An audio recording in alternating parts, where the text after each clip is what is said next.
네, 이번 시간에는 그 자기 사주 내에서, 내 사주에서 어머님의 학업이나 문서, 이런 것을 보는 그 사주 풀이 방법을 설명해 드리겠습니다. 이게 이제 왜 중요하냐면, 이제 궁합 같은 거 볼 때, 상대방의 배우자에서 그 배우자의 장모님의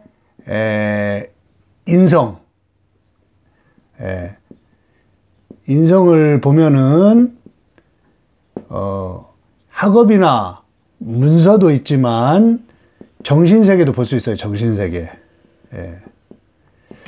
이제 우리가 이제 결혼을 하면서 요즘에는 장서 갈등 뭐 이런 게 많이 있죠. 장서 갈등 또는 며느리와 시어머니 갈등,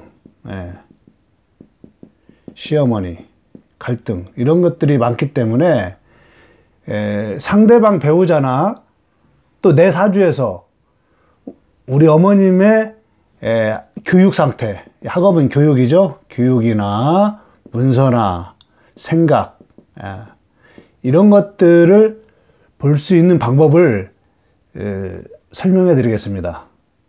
이런 것을 이용하면 굉장히 재밌는 게 많아요. 자, 이런 사주 봅시다. 여기에 이제 진토가 숨어져 있죠. 그러면 이 사람의 어머니가 을목인데, 여름의 을목은 제가 항상 계절을 보라고 했죠. 계절. 계절. 여름의 을목은 뭐냐?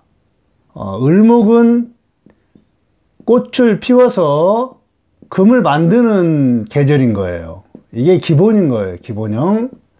자, 이분은 이 꽃을 피워가지고 금을 만들고 있죠. 여기 경금을. 그럼 필요한 게 뭐냐? 이게 마르지 않도록 해야 되는 여기에 개수가 들어있는 거예요.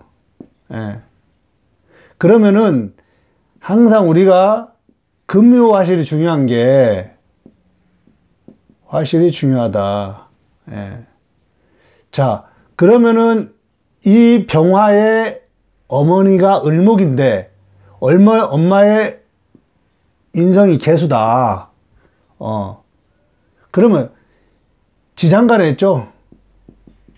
지장간에 있고 멀리 떨어져 있어요. 그리고 여기에 허자에 지장간에 이게 멀리 떨어져 있어요. 공부는 힘들다. 공부는 어릴 때 힘들었다. 이 사람의 어머님의 학업은 굉장히 힘들었다. 여기에 특히 이제 우리가 또 시대 배경을 봐야 되는 거예요. 시대 배경을 보면, 만약에 이 어머니가 70이 넘었다. 그러면 더더군다나 힘들었고, 여기에 또 을목이 있으니 이 사람의 외삼촌, 그러니까 이분의 을목의 저기 외삼촌, 삼촌, 이분의 형제죠. 이런 분들이 하나 있었다. 그럼 이 시대는 여자분들은 안 가르치는 시대였습니다. 공부하기가 매우 힘들었어요. 이렇게. 당신의 어머니는 학업 운은 없었겠다. 이렇게 설명이 되는 겁니다. 그럼 여기에 있는 수는, 여기에 있는 인성은 뭐냐? 인성은 무엇인가? 문서로 쓸 수 있는 거, 문서.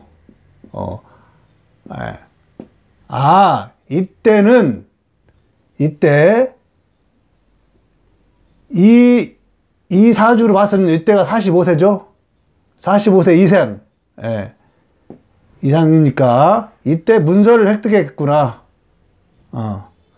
집문서, 집, 아파트 등등 있다. 거기에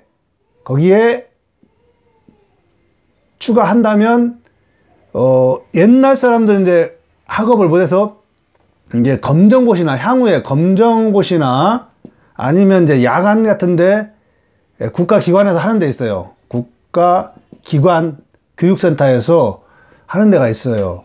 그런 쪽에서 정규교육은 안 되겠다.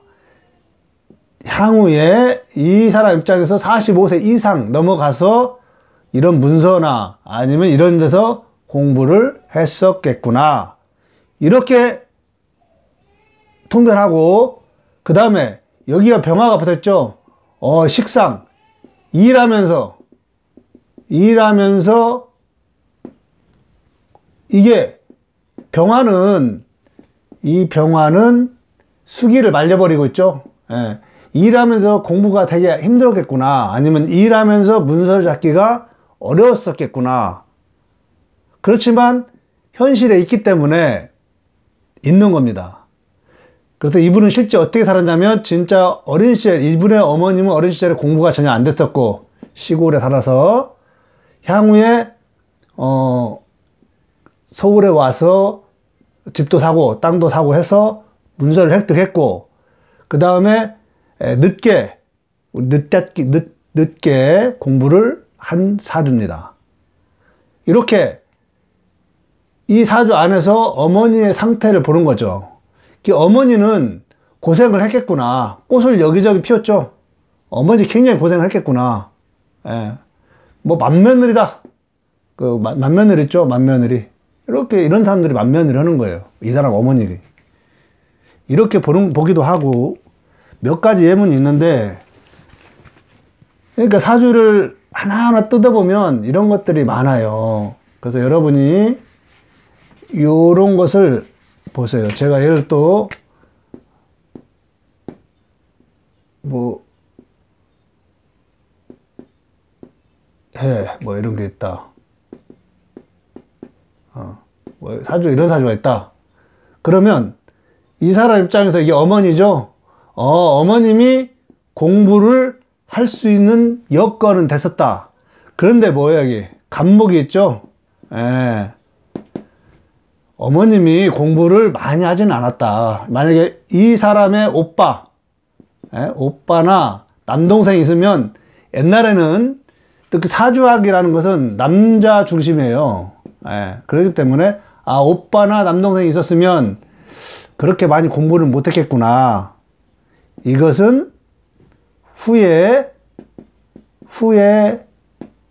공부를 하거나, 그래도 어쨌든 이 을목은 이 사람의 어머니는 어쨌든 이런저런 공부에 가담하게 된단 말이에요. 이런저런 공부에. 또 일하면서, 어머니 제죠. 돈 벌면서 공부를 했겠구나. 이렇게 설명이 가능하고요. 이런 것들을 사주를 보면은 다 나와 있어요. 그대로. 그래서 사주가 얼마나 이게 무섭고 정교한 건지, 이렇게 또 보죠. 이 사람의 아버지를 봅시다. 그러면 아버지.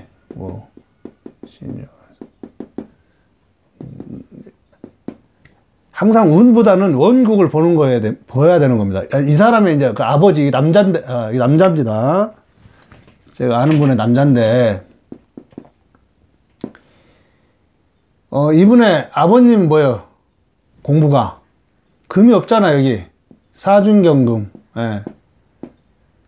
아주 쓰기 힘들단 말이에요, 이 사람. 이분 같은 경우는 그럼 지금 뭐 57세나 정도 됐었는데, 이 57세의 아버지 옛날 경우는 이 경금 하나에 살았는데, 만약 이것도 형이나 동생 뭐 있었다.